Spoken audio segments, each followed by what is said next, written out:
Ya, bismillahirrahmanirrahim. Assalamualaikum warahmatullahi wabarakatuh. Selamat malam semuanya. Yang terhormat Bapak Ahmad Hibni, SPDI MPD. Beliau selaku dosen mata kuliah Tauhid dan teman-temanku kelas non-reguler Banjarbaru semester 3 yang berbahagia. Alhamdulillah. Puji syukur marilah kita panjatkan kepada Allah Subhanahu wa taala atas rahmat berupa kesehatan hingga kita bisa berkumpul di sini di kuliah online. Tak lupa salawat serta salam semoga tetap tercurahkan kepada junjungan kita Nabi besar Muhammad SAW. Pada hari ini saya Muhammad Andri Yusuf sebagai moderator yang akan memandu kegiatan presentasi kelompok 1. Jadi topik yang akan dipresentasikan yaitu membahas naik turunnya iman. Sebelum presentasi dimulai, saya ingin memperkenalkan anggota kelompok 1, yaitu Dewi Widyaningsih sebagai ketua kelompok, Muhammad Andri Yusuf, saya, Yasipa, Kanaya, Rizka Heldayani, dan Amin Widodo. Jadi kegiatan presentasi yang akan dilakukan diantaranya 1. Pembukaan, kedua ada penyajian materi, ketiga ada sesi tanya jawab. Cuman itu nanti pas video ini sudah selesai baru boleh tanya jawab, dan terakhir yaitu penutup. Baik, acara yang pertama adalah pembukaan. Marilah kita mengucapkan basmalah. Bismillahirrahmanirrahim. Selanjutnya adalah penyajian materi. Nanti akan dibacakan oleh anggota penyaji. Anggota penyaji, saya persilahkan. Assalamualaikum warahmatullahi wabarakatuh. Terima kasih untuk moderator telah mempercayai saya untuk menjelaskan tentang iman dalam agama Islam atau bahasa Arabnya berarti percaya. Dalam kata iman diambil dari kata amana yu'minu yang artinya percaya atau membenarkan. Iman secara bahasa berarti tasdik atau membenarkan. Sedangkan secara syar'i, iman adalah keyakinan dalam hati, perkataan dalam lisan, amalan dengan anggota badan, bertambahnya melakukan ketaatan, dan berkurangnya iman dengan maksiat. Makna iman sebenarnya yaitu membenarkan dalam hati, mengikrarkan dengan lisan, dan mengamalkan dengan anggota badan. Terima kasih presentasi dari saya. Pendukung naiknya iman seseorang. 1. Mempelajari ilmu syar'i. Ilmu syar'i adalah ilmu yang penting hal ini karena sesungguhnya setiap perkataan, perbuatan, bahkan apa yang ada di hati semuanya akan dimintai pertanggungjawaban. 2. Memperbanyak membaca Al-Quran dan mentadaburinya. Al-Quran Al-Karim adalah pedoman hidup umat manusia. Adapun hikmah membaca Al-Quran yaitu 1. Mendapat pahala. 2. Allah mengangkat derajat orang yang membaca Al-Quran. 3. Memahami nama-nama Allah dan sifatnya. 4. Menghayati perjalanan hidup Rasulullah SAW. 5. Menghayati keagungan syariat Islam. 6. Mentadaburi ciptaan Allah. Yang dimaksud merenungi manfaat-manfaatnya sehingga menghasilkan sebuah keyakinan yang mendalam bahwa hanya Allah Subhanahu wa taala zat satu-satunya yang berhak untuk disembah. Bersemangat dalam mengamalkan amal soleh dengan ikhlas, bergaul dengan orang yang soleh. Bismillahirrahmanirrahim. Baiklah, saya akan melanjutkan pembahasan berikutnya mengenai faktor penyebab turunnya iman. Ada begitu banyak faktor yang menyebabkan turunnya iman seseorang. Di antaranya, yang pertama, terkotori oleh kemaksiatan. Berapapun kecil kemaksiatan, tetap berbahaya.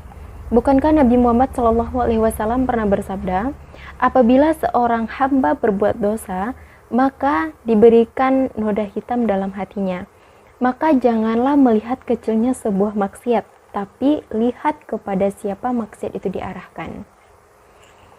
Tetapi kita tidak perlu berputus asa, karena jika bertaubat, insya Allah akan mengabulkan doa kita dan akan menghapuskan dosa kita.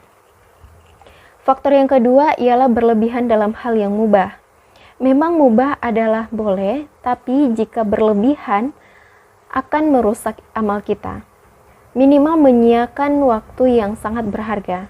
Dalam kitab At-Taubah, Imam Ibnul Qayyim menyebutkan bahwa pintu masuk syaitan yang terakhir adalah pintu ini, setelah pintu murtad. Faktor yang ketiga ialah tidak sadar akan nilai nikmatnya Allah. Allah pernah berfirman dalam surat Al-Kautsar ayat 1 yang berbunyi, A'udzu billahi minasy syaithanir rajim. Bismillahirrahmanirrahim. Inna a'tainakal kautsar. Yang artinya, sesungguhnya kami telah memberikan kepadamu nikmat yang banyak. Dan Allah berfirman dalam surat Ar-Rahman yang berbunyi, Bismillahirrahmanirrahim. Fabi'ayyi ala'i rabbikuma tukadziban. Shadaqallahul azim. Yang artinya, dan nikmatku mana lagi yang akan engkau dustakan. Dari dua ayat tersebut kita mengetahui bahwa begitu banyak nikmat yang telah Allah berikan kepada kita, dan nikmat Allah yang mana lagi yang akan kita dustakan dengan tidak bersyukur dan tidak beribadah kepada Allah. Faktor yang keempat ialah kebutuhan kita terhadap amal-amal. Faktor yang kelima, lemahnya pemahaman yang benar tentang hakikat pahala dan yang sangat berlipat ganda.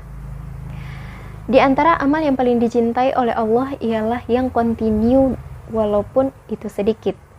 Nabi Muhammad SAW jika ada waktu istirahat, maka istirahat beliau adalah melakukan sholat. Faktor yang keenam ialah melupakan kematian dan apa yang menantinya setelah itu. Allah mengingatkan kita untuk senantiasa mempersiapkan bekal untuk setelah mati. Ali pernah berkata, "Sholatlah kalian seperti sholatnya seorang yang akan meninggal dunia."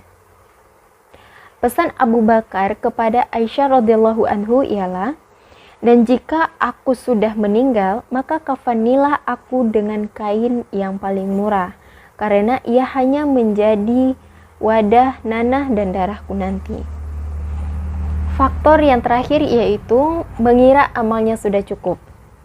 Jangan pernah kita merasa amal kita sudah cukup. Bagaimana kita bisa merasa cukup bekal untuk perjalanan yang amat jauh dan sangat lama di akhirat nanti? Sementara para sahabat yang hidup semasa Rasulullah saja merasa dirinya adalah yang paling kurang amalnya. Padahal pernyataan mereka dalam menyatakan hadis tidak diragukan kejujurannya. Sekian dari saya, terima kasih. Assalamualaikum warahmatullahi wabarakatuh. Baiklah, selanjutnya saya akan menjelaskan tentang solusi untuk mengatasi menurunnya iman. Solusi yang pertama itu harus didasari oleh niat yang kuat. Kenapa? Karena dari niat itulah kita bisa menjaga iman kita dengan istiqomah.